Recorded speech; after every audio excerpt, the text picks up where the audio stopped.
You ask Tiger to calculate. This deals with long multiplication. The final result is 8,770. Let's solve it step by step.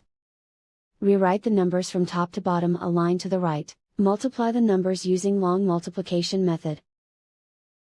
4 times 5 equals 20. Because the result is greater than 9, carry the 2 to the tens place. 2 plus 5 times 5 equals 27. Because the result is greater than 9, carry the 2 to the hundreds place. 2 plus 7 times 5 equals 37. Because the result is greater than 9, carry the 3 to the thousands place. 3 plus 1 times 5 equals 8. And so the final result is 8,770.